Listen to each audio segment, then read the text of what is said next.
ನಮಸ್ಕಾರ. Republic Kannada digital ಮೀಡಿಯಾಗೆ ಸ್ವಾಗತ. ನಾನು ವೀರೇಶ್ ಶಿವಾನಂದ್ ಅಂಬಿ. ವೀಕ್ಷಕರೇ, ಇತ್ತೀಚೆಗೆ ಕೇರಳ ಮತ್ತು ಇತರ ಕೆಲವೊಂದಿಷ್ಟು ರಾಜ್ಯಗಳಲ್ಲಿ ಐಷಾರಾಮಿ ಕಾರುಗಳ ಮಾರಾಟದ ಅಕ್ರಮದಂಧೆ ಎಗ್ಗಿಲ್ಲದೆ ಸ್ಟಾರ್ಟ್ ಆಗಿದೆ. ಭೂತಾನ್ನಿಂದ ವಿದೇಶಿ ಕಾರುಗಳನ್ನು ಕಡಿಮೆ ಮೊತ್ತಕ್ಕೆ ಖರೀದಿ ಮಾಡಿ ಅವುಗಳನ್ನು ಅಕ್ರಮವಾಗಿ ಹಿಮಾಚಲ ಪ್ರದೇಶಕ್ಕೆ ತಂದು ಅಲ್ಲಿ ನಕಲಿ ವ್ಯಕ್ತಿಗಳ ವಿಳಾಸವನ್ನು ಕ್ರಿಯೇಟ್ ಮಾಡಿ ಆ ಒಂದು ವ್ಯಕ್ತಿಗಳ ಹೆಸರಲ್ಲಿ ಒಂದು ನೋಂದಾಯಿಸಿ ರಿಜಿಸ್ಟ್ರೇಷನ್ ಮಾಡಿ ಆ ಕಾರುಗಳನ್ನು ಭಾರಿ ದೊಡ್ಡ ಮೊತ್ತಕ್ಕೆ ಸಿನಿಮಾ ಸೆಲೆಬ್ರಿಟಿಗಳು ಉದ್ಯಮಿಗಳಿಗೆ ಮಾರಾಟ ಮಾಡಲಾಗ್ತಾ ಇದೆ. ಅದರಲ್ಲೂ ಕೂಡ ಪ್ರಮುಖ ಇಲ್ಲಿ ಕೇರಳದಲ್ಲಿಯೇ ಕೂಡ ಇಂತಹ ಕಾರುಗಳ ಮಾರಾಟ ಹೆಚ್ಚಾಗಿದೆ ಅಂತ ಒಂದು ಮಾಹಿತಿ ಕೂಡ ಕಂಡು ಬಂದಿದೆ, ಹೇಳಲಾಗ್ತಾ ಇದೆ. ಇನ್ನು ಇದೇ ಒಂದೇ ಒಂದು ಕಾರಣಕ್ಕೆ ಕಸ್ಟಮ್ಸ್ ಅಧಿಕಾರಿಗಳು ಇದೀಗ ಈ ದಾಳಿಗಳನ್ನು ಮಾಡ್ತಾ ಇದ್ದಾರೆ. ಅಂದರೆ ಯಾರು ಸೆಲೆಬ್ರಿಟಿಗಳು ಮಾಡ್ತಿದ್ದಾರಲ್ಲ ಅವರ ಮೇಲೆ ದಾಳಿ ಮಾಡಿದ್ದಾರೆ.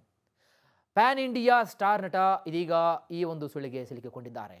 ಅವರೇ ದುಲ್ಕರ್ ಸಲ್ಮಾನ್. ಹಲವಾರು ಕಾರುಗಳನ್ನು ಹೊಂದಿದ್ದು ಇದೀಗ ಅದೇ ಒಂದೇ ಒಂದು ಕಾರಣಕ್ಕೆ ಇಕ್ಕಟ್ಟಿಗೆ ಸಿಲುಕಿಕೊಂಡಿದ್ದಾರೆ. ಕಸ್ಟಮ್ಸ್ ಅಧಿಕಾರಿಗಳು ದುಲ್ಕರ್ ಸಲ್ಮಾನ್ ಅವರಿಗೆ ಸ್ಮಗ್ಲಿಂಗ್ ಪ್ರಕರಣಕ್ಕೆ ಸಂಬಂಧಿಸಿದಂತೆ ಸಮನ್ಸ್ ಅನ್ನ ಜಾರಿ ಮಾಡಿದ್ದಾರೆ. ಪ್ಯಾನ್ ಇಂಡಿಯಾ ಸ್ಟಾರ್ ನಟ ಮತ್ತು ನಿರ್ಮಾಪಕ ಆಗಿರುವಂತಹ ದುಲ್ಕರ್ ಸಲ್ಮಾನ್ ಅತಿ ಅದ್ಭುತವಾದಪ್ಪ ನಟ ಕೂಡ, ಜೊತೆಗೆ ಅತ್ಯಂತ ಕಾರು ಸಂಗ್ರಹಕಾರ. ಒಂದು ಕಾರ್ ಕ್ರೇಜ್ ಇತ್ತು, ಸೆಲೆಕ್ಟ್ ಮಾಡೋದ್ರಲ್ಲಿ ಕ್ರೇಜ್ ಇತ್ತು. ಅಂದರೆ ಎಲ್ಲ ಕಾರುಗಳನ್ನು ಒಂದು ಸಂಗ್ರಹ ಮಾಡೋದ್ರಲ್ಲಿ. ಇವರ ಹತ್ರ ಹಲವು ಐಷಾರಾಮಿ ಬ್ರ್ಯಾಂಡಿನ ಕಾರುಗಳಿವೆ. ಇನ್ನು ಕೆಲವೊಂದಿಷ್ಟು ಮೂಲಗಳ ಪ್ರಕಾರ ದುಲ್ಕರ್ ಸಲ್ಮಾನ್ ಬಳಿ ಬರೋಬ್ಬರಿ 40ಕ್ಕೂ ಹೆಚ್ಚು ಕಾರುಗಳಿವೆ ಅಂತೆ ಬ್ರ್ಯಾಂಡ್ನಲ್ಲಿ. ಇದೀಗ ಅವರಿಗೆ ದೊಡ್ಡ ಸಮಸ್ಯೆಯಾಗಿದೆ. ಹಾಗಾಗಿ ಸ್ಮಗ್ಲಿಂಗ್ ಪ್ರಕರಣಕ್ಕೆ ಸಂಬಂಧಿಸಿದಂತೆ ದುಲ್ಕರ್ ಸಲ್ಮಾನ್ಗೆ ಕಸ್ಟಮ್ಸ್ ಅಧಿಕಾರಿಗಳು ಇದೀಗ ನೋಟಿಸ್ ಅನ್ನು ಜಾರಿ ಮಾಡಿದ್ದಾರೆ. ಕಸ್ಟಮ್ಸ್ ಅಧಿಕಾರಿಗಳು ಇತ್ತೀಚೆಗೆ ಕೇರಳ ರಾಜ್ಯಾದ್ಯಂತ ನುಮ್ಕೂರ್ ಹೆಸರಿನಲ್ಲಿ ವ್ಯಾಪಕವಾಗಿ ದಾಳಿ ಮಾಡಿದ್ದಾರೆ. ನುಮ್ಕೂರ್ ಹೆಸರಲ್ಲಿ. ಈ ನುಮ್ಕೂರ್ ಅಂದರೆ ನೀವು ಕೇಳಬಹುದು, ಹೀಗಂದ್ರೆ ಏನಂತ? ನುಮ್ಕೂರ್ ಅಂದರೆ ಭೂತಾನಿ ಭಾಷೆಯಲ್ಲಿ ವಾಹನ ಎಂದರ್ಥ, ವೆಹಿಕಲ್. ಯಾಕಂದರೆ ನಿಯಮಬಾಹಿರವಾಗಿ ಯಾರು ಹೊರದೇಶಗಳಿಂದ ಕಾರುಗಳನ್ನು ಖರೀದಿ ಮಾಡಿದವರನ್ನು ಗುರಿಯಾಗಿಸಿಕೊಂಡು ಅಂಥವರ ಮೇಲೆ ಈ ರೀತಿಯಾಗಿರ್ತಕ್ಕಂತಹ ದಾಳಿಗಳನ್ನು ಮಾಡಲಾಗುತ್ತೆ ನುಮ್ಕೂರ್ ಹೆಸರಲ್ಲಿ. ಆ ನಿಟ್ಟಿನಲ್ಲಿ ಇದೀಗ ಮಲಯಾಳಂ ಸ್ಟಾರ್ ನಟ ದುಲ್ಕರ್ ಸಲ್ಮಾನ್ ಮತ್ತು ಇದರ ಜೊತೆಗೆ ಮತ್ತೊಬ್ಬ ನಟನಾದಂತಹ ಪೃಥ್ವಿರಾಜ್ ಸುಕುಮಾರನ್ ಅವರ ಮನೆಗಳ ಮೇಲೂ ಕೂಡ ಕಸ್ಟಮ್ಸ್ ಅಧಿಕಾರಿಗಳು ದಾಳಿಯನ್ನು ನಡೆಸಿ ಇಬ್ಬರೂ ಕೂಡ ನಟರುಗಳ ಸಂಗ್ರಹಿಸಿದ್ರು ಅಂತಕ್ಕಂತಹ ಮಾಹಿತಿ ಇತ್ತು. ಹಾಗಾಗಿ ದಾಳಿ ಮಾಡಿದ್ದಾರೆ. ದುಲ್ಕರ್ ಸಲ್ಮಾನ್ ಅವರಿಗೆ ಸೇರಿದಂತಹ 2 ಕಾರುಗಳ ಬಗ್ಗೆ ಈಗಾಗಲೇ ಕಸ್ಟಮ್ಸ್ ಅಧಿಕಾರಿಗಳು ಅನುಮಾನವನ್ನು ವ್ಯಕ್ತಪಡಿಸಿದ್ದು, ದುಲ್ಕರ್ ಅವರ 2 ಐಷಾರಾಮಿ ಕಾರುಗಳನ್ನು ಕೂಡ ಸೀಸ್ ಮಾಡಿ ದುಲ್ಕರ್ ಅವರಿಗೆ ಸಮನ್ಸ್ ಜಾರಿ ಮಾಡಿದ್ದಾರೆ. ವಿಚಾರಣೆಗೆ ಹಾಜರಾಗುವಂತೆ ಕೂಡ ನೋಟಿಸ್ ಕಳಿಸಿದ್ದಾರೆ. ಇನ್ನು ಇದೇ ಸಂದರ್ಭದಲ್ಲಿ ದುಲ್ಕರ್ ಸಲ್ಮಾನ್ ಅವರ ಒಂದು ಮನೆಯಿಂದ Toyota land cruiser, land rover defender ಕಾರುಗಳನ್ನು ಸೀಸ್ ಮಾಡಿದ್ದಾರೆ. 2 ಕಾರುಗಳನ್ನು ತ್ರಿಶೂರ್ನಲ್ಲಿರುವಂತಹ ದುಲ್ಕರ್ ಅವರ ಮನೆಯಿಂದ ಸೀಸ್ ಮಾಡಲಾಗಿದ್ದು, 2ರಲ್ಲಿ 1 ಕಾರ್ ದುಲ್ಕರ್ ಅವರ ಹೆಸರಿನಲ್ಲಿ ನೋಂದಾವಣಿ ಆಗಿಲ್ಲ ಅಂತ ವರದಿಗಾರರು ಅಥವಾ ಒಂದು ಅಧಿಕಾರಿಗಳು ತಮ್ಮ ಮಾಹಿತಿಯನ್ನು ಹೇಳಿಕೊಂಡಿದ್ದಾರೆ. ಇನ್ನು ವಶಕ್ಕೆ ಪಡೆದಿರತಕ್ಕಂತಹ ಆ ಒಂದು ಕಾರಿನ ಮಾಲೀಕರನ್ನ ಪತ್ತೆ ಹಚ್ಚತಕ್ಕಂತಹ ಕಾರ್ಯ ಇದೀಗ ಚಾಲ್ತಿಯಲ್ಲಿದೆ. ಜೊತೆಗೆ ದುಲ್ಕರ್ ಈ 2 ಕಾರುಗಳನ್ನು ಭೂತಾನ್ನಿಂದಲೇ ಖರೀದಿ ಮಾಡಿದ್ದಾರೆ ಎಂಬ ಅನುಮಾನವನ್ನು ಕೂಡ ಕಸ್ಟಮ್ಸ್ ಅಧಿಕಾರಿಗಳು ವ್ಯಕ್ತಪಡಿಸಿದ್ದಾರೆ. ಇನ್ನು ಇತ್ತೀಚೆಗೆ ಭೂತಾನ್ ಸೇನೆಯಿಂದ ವಿದೇಶಿ ಐಷಾರಾಮಿ ಕಾರುಗಳನ್ನು ಕಡಿಮೆ ದರಕ್ಕೆ ಖರೀದಿ ಮಾಡಿ ಅವುಗಳನ್ನು ಕಳ್ಳದಾರಿಯಿಂದ ಭಾರತಕ್ಕೆ ತಂದು ಅವುಗಳನ್ನು ನಕಲಿ ಹೆಸರುಗಳಲ್ಲಿ ರಿಜಿಸ್ಟ್ರೇಷನ್ ಮಾಡಿ ಮಾರಾಟ ಮಾಡ್ತಾ ಇದ್ದ.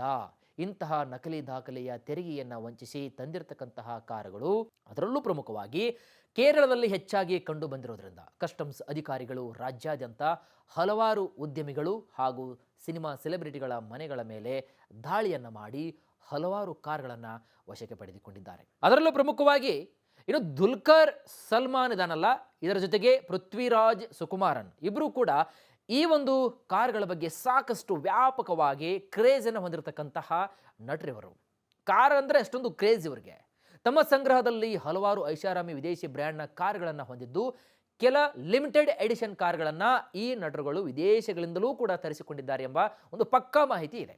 ಹಾಗಾಗಿ ಇದೀಗ ಕಸ್ಟಮ್ಸ್ ಅಧಿಕಾರಿಗಳು ಆ ಕಾರುಗಳ ಎಲ್ಲ ದಾಖಲೆಗಳನ್ನು ಪರಿಶೀಲನೆ ಮಾಡಿದ್ದು, ತೆರಿಗೆ ನೋಂದಣಿ ಇತ್ಯಾದಿ ಮಾಹಿತಿಗಳನ್ನು ಪಡೆದುಕೊಂಡಿದ್ದಾರೆ.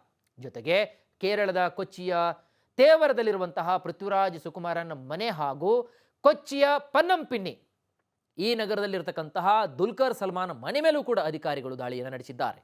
ಜೊತೆಗೆ ಪೃಥ್ವಿರಾಜ್ ಅವರ ತಿರುವನಂತಪುರಂನ ಮನೆ ಮೇಲೂ ಕೂಡ ದಾಳಿ ಮಾಡಿದ್ದಾರೆ. ಆದರೆ ಇಲ್ಲಿ ಯಾವುದೇ ವಿದೇಶಿ ವಾಹನ ಕೂಡ ಇದುವರೆಗೆ ಪತ್ತೆಯಾಗಿಲ್ವಂತೆ. ಇನ್ನು ಅದರಲ್ಲೂ ಕೂಡ ನಟ ಮಾತ್ರ ಅಲ್ಲದೆ ಕೆಲವು ಉದ್ಯಮಿಗಳ ಮನೆಗಳ ಮೇಲೂ ಕೂಡ ಕಸ್ಟಮ್ಸ್ ಅಧಿಕಾರಿಗಳು ದಾಳಿ ನಡೆಸಿದ್ದಾರೆ. ದುಲ್ಕರ್ ಸಲ್ಮಾನ್ ಅವರೇ ಹೇಳಿಕೊಂಡಿರುವಂತೆ ಈ ಹಿಂದೆ ಸುಮಾರು 40ಕ್ಕೂ ಹೆಚ್ಚು ಕಾರುಗಳು ನನ್ನ ಬಳಿ ಇದ್ದಾವೆ. BMW ಒಂದೇ ಬ್ರ್ಯಾಂಡ್ನ ಹೆಸರಿನಲ್ಲಿ 10ಕ್ಕೂ ಹೆಚ್ಚು ಕಾರುಗಳ ಸಂಗ್ರಹ ನನ್ನ ಬಳಿ ಇದೆ. ಎಲ್ಲ ರೀತಿಯ SUV ಕಾರುಗಳು, ಹಲವಾರು ಪಿಕಪ್ ಟ್ರಕ್ಗಳು ಹಾಗೂ ಸೂಪರ್ ಕಾರುಗಳು ನನ್ನ ಸಂಗ್ರಹದಲ್ಲಿವೆ ಅಂತ ದುಲ್ಕರ್ ಸಲ್ಮಾನ್ ಹೇಳಿಕೊಂಡಿದ್ರು. ಇದರ ಜೊತೆಗೆ ಅತ್ತ ಪೃಥ್ವಿರಾಜ್ ಸುಕುಮಾರನ್ ಸಹ ಹಲವಾರು ವಿದೇಶಿ ಕಾರುಗಳನ್ನು ಹೊಂದಿದ್ದು, ಇವರ ಸಂಗ್ರಹದಲ್ಲಿ ಆಸ್ಟಿನ್ ಮಾರ್ಟಿನ್ ಕಾರು ಹಾಗೂ ಹಲವು ಸ್ಪೋರ್ಟ್ಸ್ ಕಾರುಗಳನ್ನು ಪೃಥ್ವಿರಾಜ್ ಸುಕುಮಾರನ್ ಅವರು ಹೊಂದಿದ್ದಾರೆ.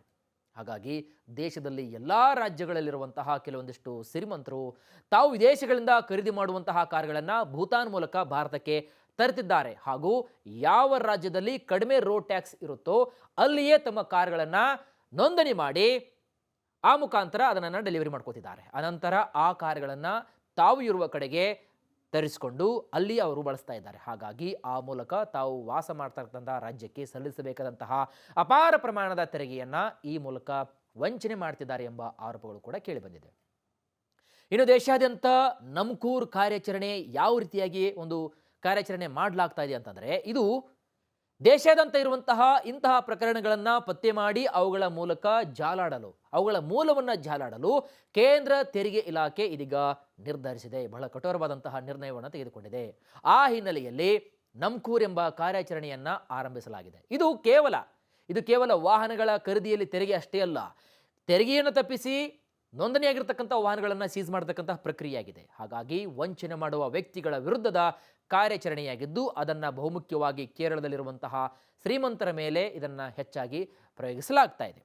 ಇರಲಿ, ಇದೀಗ ತಿರುವನಂತಪುರಂ, ಎರ್ನಾಕುಲಂ, ಕೊಟ್ಟಾಯಂ, ಕೊಯಿಕ್ಕೋಡ್ ಮತ್ತು ಮಲಪ್ಪುರಂ ಜಿಲ್ಲೆಗಳಿಗೆ ಸೇರಿದಂತಹ ಸುಮಾರು 30 ಲೊಕೇಶನ್ಗಳ ಮೇಲೆ ದಾಳಿಯನ್ನು ನಡೆಸಲಾಗಿದೆ.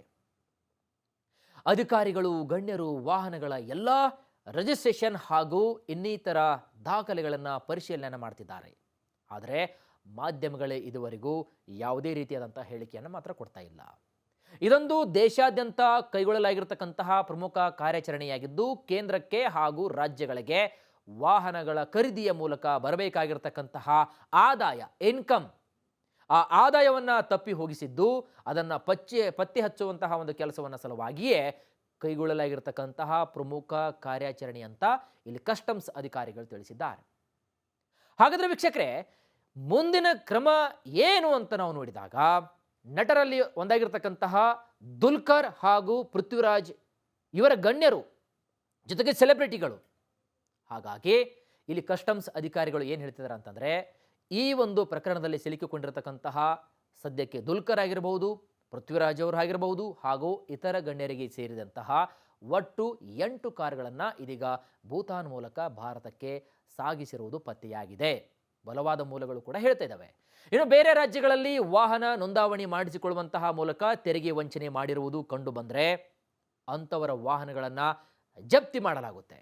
ಹಾಗೂ ಯಾರು ಎಷ್ಟೇ ದೊಡ್ಡ ಸೆಲೆಬ್ರಿಟಿ ಆದರೂ ಕೂಡ, ಉದ್ಯಮಿಗಳಾದರೂ ಕೂಡ ಇಂತಹ ಪ್ರಕರಣಗಳಲ್ಲಿ ಸಿಲುಕಿದ್ದು ಕಂಡು ಬಂದಲ್ಲಿ, ಒಂದು ವೇಳೆ ಕಂಡು ಬಂದಲ್ಲಿ ಮುಲಾಜಿಲ್ಲದೆ, ಅವ್ರು ಯಾವುದೇ ಸ್ಟೇಟಸ್ಸು, ಅವ್ರು ಯಾವುದೇ ಒಂದು ಸ್ಥಾನ, ಅವ್ರು ಯಾವುದೇ ಒಂದು ಪೊಸಿಷನ್ ನೋಡದೆ ಮುಲಾಜಿಲ್ಲದೆ ಅಂಥವರ ವಿರುದ್ಧ ನೋಟಿಸನ್ನು ಜಾರಿ ಮಾಡುವಂತೆ ಆದೇಶವನ್ನು ಹೊರಡಿಸಲಾಗಿದೆ.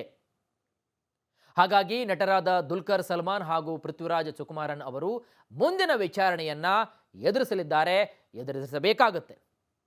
ಸೊ ಹಾಗಾಗಿ ಇದಾಗಿತ್ತು ಇವತ್ತಿನ ವಿಶೇಷ. ಈ ಬಗ್ಗೆ ನಿಮಗೆ ಏನು ಅನಿಸುತ್ತೆ ಕಾಮೆಂಟ್ ಮೂಲಕ ನಿಮ್ಮ ಅಭಿಪ್ರಾಯವನ್ನು ತಿಳಿಸಿ. ಆ ಮುಖಾಂತರ ವಿಡಿಯೋ ಹಾಗೂ ಮಾಹಿತಿ ಇಷ್ಟವಾದರೆ ಲೈಕ್ ಮಾಡಿ, ಶೇರ್ ಮಾಡಿ ಹಾಗೂ ಮತ್ತಷ್ಟು ಅಪ್ಡೇಟ್ಸ್ಗಳಿಗಾಗಿ ನಮ್ಮ ರಿಪಬ್ಲಿಕ್ ಕನ್ನಡ ಡಿಜಿಟಲ್ ಮೀಡಿಯಾಗೆ ಸಬ್ಸ್ಕ್ರೈಬ್ ಮಾಡಿ ಅಂತ ಹೇಳ್ತಾ ಮತ್ತೆ ಮುಂದಿನ ವಿಡಿಯೋದಲ್ಲಿ ಸಿಗ್ತೀನಿ. ನಮಸ್ಕಾರ. ಜೈ ಹಿಂದ್.